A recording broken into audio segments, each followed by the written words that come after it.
Good morning बच्चों। हम लोगों ने अभी पिछले वीडियो में अर्थव्यवस्था के क्षेत्रक के बारे में पढ़ा। अब ये जो 3 क्षेत्रक हैं, प्राथमिक, द्वितीयक, तृतीयक, उनके बारे में जानकारी ली। उसके बाद अब इन तीनों क्षेत्रकों को क्या की गई है, तुलना की गई है। ठीक है। प्राथमिक, द्वितीयक एवं तृतीयक क्षेत्र के विभिन्न उत्पादन कार्यों से काफ़ी अधिक मात्रा में जो वस्तु और सेवाओं का उत्पादन होता है, और साथ ही इन्हीं क्षेत्रकों में काफ़ी अधिक संख्या में लोग क्या करते हैं, वस्तु और सेवाओं के उत्पादन के लिए काम करते हैं। ठीक है। और इसी के अगले चरण में यह देखना है कि प्रत्येक क्षेत्र में कितनी वस्तु और सेवाएं उत्पादित होती हैं और कितने लोग उस क्षेत्रक में काम करते हैं। किसी भी अर्थव्यवस्था में कुल उत्पादन और रोजगार की दृष्टि से एक या अधिक क्षेत्रक प्रधान होते हैं, जबकि अन्य क्षेत्रक अपेक्षाकृत छोटे आकार के होते हैं। ठीक है। तो सबसे पहले हम लोग ये देख रहे हैं कि प्रत्येक क्षेत्रक की जो विभिन्न वस्तुएं होती हैं या सेवाओं की हम गणना कैसे करते हैं। ठीक है। प्रत्येक क्षेत्र में जो भी वस्तुएं और सेवाओं की, तो उसकी गणना कैसे की जाती है और कुल उत्पादन को हम कैसे जानेंगे। तीनों क्षेत्रकों के कुल उत्पादन के बारे में हम कैसे जानेंगे, उसको देखते हैं। हजारों की संख्या में उत्पादित वस्तुओं और सेवाओं की गणना करना एक असंभव कार्य है। हजारों की संख्या में जो भी वस्तुएं उत्पादित होती हैं, सेवाओं की गणना करना क्या है, बहुत ही कठिन कार्य है। इसी समस्या के समाधान के लिए अर्थशास्त्रियों ने कुछ सुझाव भी दिए हैं। ठीक है। अब उन्होंने क्या बताया कि वस्तुओं और सेवाओं की वास्तविक संख्याओं का योग करने के स्थान पर उनके मूल्य का उपयोग किया जाना चाहिए। इसका मतलब क्या है, जो भी वस्तु और सेवाएं हैं, जैसे मान लीजिए 1 2 3 4 5 ये सब वस्तुएं और सेवाएं हैं, तो उनकी संख्याओं का योग करने का मतलब 1 नंबर 2 नंबर मतलब जितनी 5 हैं, तो इन संख्याओं का योग नहीं करना, इनके मूल्यों का। मान लो ये 10 रुपये का है, ठीक है, ये 20 रुपये हैं, ये 15 रुपये हैं, ये 20 रुपये, ये 10 रुपये, इनका टोटल होना चाहिए। इनको क्या करना है, इन मूल्यों को जोड़ देना है। इनकी संख्या नहीं जोड़नी है, इनके मूल्यों को जोड़ना है। तो वस्तुओं और सेवाओं की वास्तविक संख्याओं का योग करने के स्थान पर उनके मूल्य का उपयोग किया जाना चाहिए। जैसे आपको एक उदाहरण के द्वारा भी बताया जा रहा है कि जैसे एक किसान है, वो किसी आटा मिल को 8 रुपये प्रति किलोग्राम की दर से गेहूं को बेचता है। वो एक किसान है, वो आटा कहते हैं, एक आटा मिल को गेहूं कितने रुपए प्रति ग्राम में बेच रहा है, 8 रुपये। ठीक है। फिर उस मिल में गेहूं की पिसाई होती है, क्या करता है, गेहूं को पीसा जाता है, और एक बिस्कुट कंपनी को वो आटा कितने रुपए में बेच दिया जाता है, 10 रुपये प्रति किलोग्राम की दर से उसे बेच दिया जाता है। किसको, वो बिस्कुट कंपनी को। अब बिस्कुट कंपनी जो है वो आटा के साथ उसमें क्या क्या डालती है, चीनी, तेल जैसी चीज़ों का उपयोग करती है और बिस्कुट के 4 पैकेट बनाती है। क्या है, बिस्कुट कंपनी जो आटा लेता है उससे, तो क्या करता है, वो उसके साथ बिस्कुट बनाने की जो भी सामग्री होती है वो सब उसमें मिलाता है और बिस्कुट के 4 पैकेट बनाता है, और वह बाज़ार में उपभोक्ताओं को कितने रुपए में देता है, 60 रुपये में। मतलब कि एक बिस्किट 15 रुपये में, एक बिस्किट का जो पैकेट रहेगा वो कितने रुपये मिलेगा, 15 रुपये प्रति पैकेट बिस्कुट को बेचता है। तो ये जो बिस्कुट होगा वो क्या होगा, अंतिम उत्पाद होगा। ठीक है। और अर्थात यदि अंतिम उत्पाद का परिभाषा पूछा जाए तो आप यही लिखोगे कि वह वस्तु जो उपभोक्ताओं तक पहुंचती है वही अंतिम उत्पाद होता है। तो 3 क्षेत्रकों की तुलना में हम यही 2 चीज़ें देखेंगे, अंतिम उत्पाद और जीडीपी, सकल घरेलू उत्पाद। ठीक है। तो अंतिम उत्पाद आपको इसके माध्यम से समझ में आ गया। ठीक है। तो बिस्कुट क्या हो गया, हमारा अंतिम उत्पाद हो गया। ठीक। और उसके बाद अब देखिए, केवल अंतिम वस्तुओं और सेवाओं की ही गणना क्यों की जाती है। इसमें ये भी है कि क्या केवल अंतिम वस्तुओं और सेवाओं की ही गणना क्यों की जाती है। क्यों इसलिए की जाती है क्योंकि अंतिम वस्तुओं के मूल्य में मध्यवर्ती वस्तुओं का मूल्य पहले से ही शामिल होता है। इसमें जो अंतिम वस्तुएं होती हैं, अंतिम वस्तु जैसे बिस्किट था, इस बिस्किट में मध्यवर्ती वस्तुओं का भी मूल्य आ जाता है। ठीक है, जैसे मध्यवर्ती वस्तुएं कौन कौन सी हो गई, जैसे किसान ने ये गेहूं दिया उस आटे मिल के, तो कितने रुपए में दिया था, ये 8 रुपये में, ठीक है, प्रति किलोग्राम में। फिर जब ये गेहूं पीस के बिस्कुट कंपनी को दिया गया, वो आटा वो कितने रुपए में दिए गए, 10 रुपये प्रति किलोग्राम में। तो ये दोनों क्या हो गए, मध्यवर्ती वस्तुएं हो गई। तो ये दोनों इस बिस्किट में क्या हैं, इस बिस्किट के जिसको अंतिम वस्तु के उसमें शामिल हैं। तो बिस्कुट अंतिम वस्तु है जिसके मूल्य 60 रुपये हैं, वो उसमें पहले से ही आटे का मूल्य, गेहूं का मूल्य क्या है, शामिल है। तो इसलिए कहा जाता है कि अंतिम वस्तुओं के मूल्य में मध्यवर्ती वस्तुओं का मूल्य पहले से ही शामिल होता है। ठीक है, तो अब देखिए सकल घरेलू उत्पाद क्या होता है। आपने अंतिम वस्तु पढ़ लिया कि क्या होता है, समझ में आ गया होगा आप लोगों को।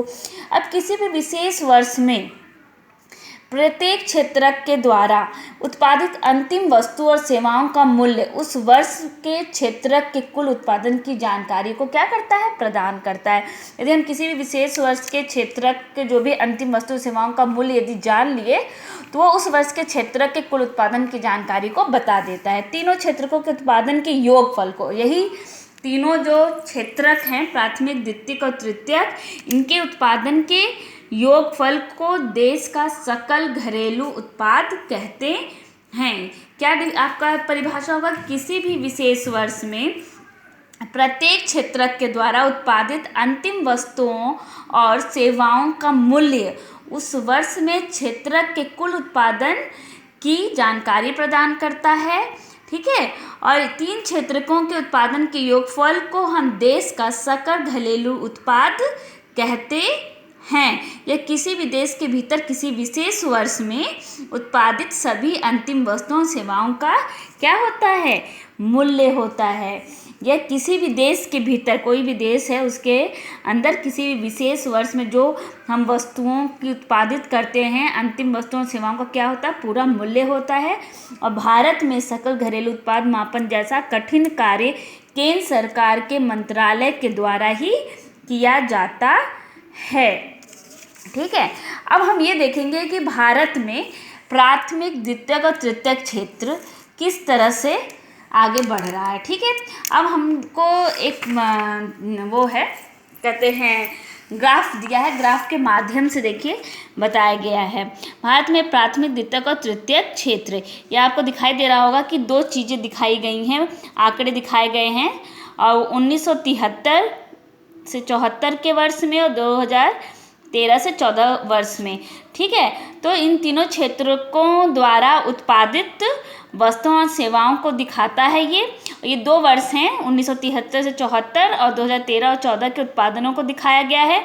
आप देख सकते हैं कि इसमें 40 वर्षों में कुल उत्पादन में कितनी वृद्धि हो। पहले देखो, ये जो आपको ये बैगनी कलर का है वो प्राथमिक क्षेत्र है, द्वितीयक क्षेत्र जो ऑरेंज है, जो ग्रीन कलर का है, वो क्या हो गया आपका, तृतीयक क्षेत्र हो गया। तो देखिए 1973-74 में कितनी बढ़ोतरी हुई थी, और 2040 वर्षों के अंतर में बढ़ोतरी सब में हुई, लेकिन सबसे ज़्यादा बढ़ोतरी किस में हुई, तृतीयक क्षेत्र में हुई, सेवा क्षेत्र में हुई। ठीक है, तो ये बहुत तेज़ी से तृतीयक क्षेत्र के उत्पादन में वृद्धि हुई है। ठीक है, तो अब यही है, सवाल उठता है मन में कि उत्पादन में तृतीयक क्षेत्र का बढ़ता महत्व इतना ज़्यादा कैसे तृतीयक क्षेत्र में इसकी बढ़ोतरी हो गई है। ठीक है, तो भारत में तृतीयक क्षेत्र इतना महत्वपूर्ण क्यों हो गया है, इसके कई कारण हैं। ठीक है, इसके कई कारण चलिए हम लोग देखते हैं। अब देखिए, भारत में तृतीयक क्षेत्र इतना महत्वपूर्ण है, इसके कई कारण हो सकते हैं। पहला कारण दिया गया है कि किसी भी विकासशील देश के लिए आधारभूत सुविधाएं हैं।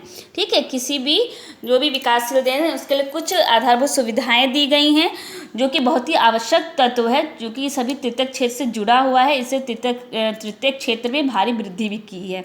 ठीक है, जैसे अस्पताल, शैक्षणिक संस्थाएं, डाक एवं तार सेवा, थाना, कचहरी, ग्रामीण प्रशासनिक कार्यालय, नगर निगम, रक्षा, परिवहन, बैंक, बीमा कंपनी। अब ये सब यदि नहीं रहेंगे तो क्या होगा, हमारा देश आगे नहीं बढ़ सकता। ये बहुत ही आधारभूत आवश्यकताएं हैं हमारे लिए। अस्पताल नहीं रहेंगे तो लोग अपनी स्वास्थ्य संबंधी चीज़ों को कहाँ दिखाने जाएंगे। पढ़ने के लिए हमें शैक्षणिक संस्थाएं चाहिए ही। डाक तार से सब हमारे लिए महत्वपूर्ण हैं, आवश्यक तत्व हैं। इसलिए तृतीयक क्षेत्र से जुड़ा हुआ है और ये आगे बढ़ रहा है। दूसरा कारण इसका दिया गया है कि प्राथमिक और द्वितीयक क्षेत्र में जितनी वृद्धि होगी उतनी ही वृद्धि तृतीयक क्षेत्र में भी होगी। जितनी तेज़ी से प्राथमिक और द्वितीयक क्षेत्र में वृद्धि होगी उतनी ही तेज़ी यदि ये इन दोनों में वृद्धि हो रही है, प्राथमिक और द्वितीयक में, ऑटोमेटिक वृद्धि तृतीयक क्षेत्र में होनी ही है। क्योंकि जो उत्पाद इसमें उत्पादित होता है उसे हम यातायात, व्यापार या भंडार आदि की ज़रूरत पड़ती है, तो वो तृतीयक क्षेत्र से जुड़ा हुआ है। मतलब कि जो भी चीज़ों का उत्पादन होता है, उत्पादन के लिए हम क्या करते हैं, उत्पादन हुआ तो उस उत्पाद को हमें मार्केट तक पहुंचाना है, बाजार तक पहुंचाना, उसके लिए हमें परिवहन की ज़रूरत पड़ेगी, व्यापार की, भंडार की। तो ये सब क्या है, हमारे तृतीयक क्षेत्रों से जुड़े हुए हैं। तीसरा कारण दिया हुआ है कि पिछले कुछ सालों में भारत के लोगों के आय में भी बहुत वृद्धि हुई है। ठीक है, जैसे जैसे आय बढ़ी, कुछ लोग अन्य कई सेवाएं जैसे रेस्तरां, पर्यटन, शॉपिंग, निजी अस्पताल, निजी विद्यालय, व्यावसायिक प्रशिक्षण इत्यादि की मांग शुरू कर देते हैं। जैसे जैसे लोगों की क्या है, आय बढ़ने लगती है, तो लोग क्या कर सकते हैं, अपना रेस्टोरेंट खोलने के लिए, पर्यटन में, शॉपिंग के लिए, सब जगहों के लिए क्या करने लगे, मांग करने लगे कि ये हम खोलना चाहते हैं या खुलवाना चाहते हैं। और यही सब जो चीज़ें हैं वो किससे जुड़ी हुई हैं, हमारे तृतीयक क्षेत्रों से जुड़ी हुई हैं। इसलिए तृतीयक क्षेत्र में वृद्धि किया गया। चौथा कारण दिया है कि विगत कुछ दशकों में सूचना और संचार प्रौद्योगिकी ने बहुत ज़्यादा विकास किया है। कुछ वर्षों में सूचना मतलब जो टेलीफोन है, कंप्यूटर है, इनसे और संचार के माध्यम से बहुत ज़्यादा विकास किया, जो कि तृतीयक क्षेत्र से जुड़े हुए हैं। इन्हीं कारणों से भारत में तृतीयक क्षेत्र में भी भारी वृद्धि हुई है। ठीक है, और इसके बाद हम अब अगला 2 ग्राफ और दिखाए गए हैं, उन 2 ग्राफों को भी आप लोग देख लीजिए। देखिए 2 ग्राफ दिखाए गए हैं जिसमें सकल घरेलू उत्पाद के हिस्सेदारी दिखाई गई है और ये रोजगार के संबंध में हिस्सेदारी दिखाई गई है। ठीक है, तो सबसे पहले देखिए कि तृतीयक क्षेत्र में सबसे बढ़ने का और क्या कारण है। देखिए सकल घरेलू उत्पाद में सबसे ज़्यादा बढ़ोतरी दिखाया गया है तृतीयक क्षेत्र की, इसने सबसे ज़्यादा योगदान दिया है। ठीक है, और रोजगार में भी आप देखेंगे तो रोजगार में 1972 और 73 में क्या है, प्राथमिक क्षेत्र में इतने लोग लगे हुए हैं, फिर द्वितीयक क्षेत्र में इतने लोग लगे हैं, और 15% जो है वो हमारे तृतीयक क्षेत्र में है। 11 और 12 के आंकड़े में देखिए 49% इसमें, 24% आपके द्वितीयक क्षेत्र में और 27% आपके तृतीयक क्षेत्र में। हर जगह पे तो आपका तृतीयक क्षेत्र आगे बढ़ रहा है, लेकिन रोजगार के समय में रोजगार में इसकी बढ़ोतरी बहुत कम हुई है। ठीक है, और ऐसा इसलिए है कि देखिए पहले प्राथमिक क्षेत्र में ज़्यादा से ज़्यादा लोग लगे हुए थे काम करने में, और अभी भी प्राथमिक जो क्षेत्र है उसमें ज़्यादा ही लोग लगे हैं, जो कि 27% लोगों को ही हमारे तृतीयक क्षेत्र से काम करने का मौका मिल रहा है। अब इसके आगे हम अगला टॉपिक जो पढ़ेंगे कि अधिकांश लोग कहाँ नियोजित हैं। ठीक है, कि प्राथमिक क्षेत्र में रोजगार, तो ऐसा ही क्षेत्र का स्थानांतरण क्यों नहीं हुआ। इसका कारण है कि द्वितीयक और तृतीयक क्षेत्र में रोजगार के जो पर्याप्त अवसरों का सृजन नहीं हुआ। यद्यपि इनकी बेरोजगारी, जिनके पास जो भी रोजगार नहीं है वो बेकार बैठे हुए हैं, वो इससे जुड़े हुए हैं इससे। ठीक है, तो ये हमारे 2 ग्राफ दिए हुए हैं। ठीक है, अब हम इसके आगे पढ़ेंगे कि अधिकांश लोग कहाँ नियोजित होते हैं। इसको अगले वीडियो में हम लोग देखेंगे। Thank you.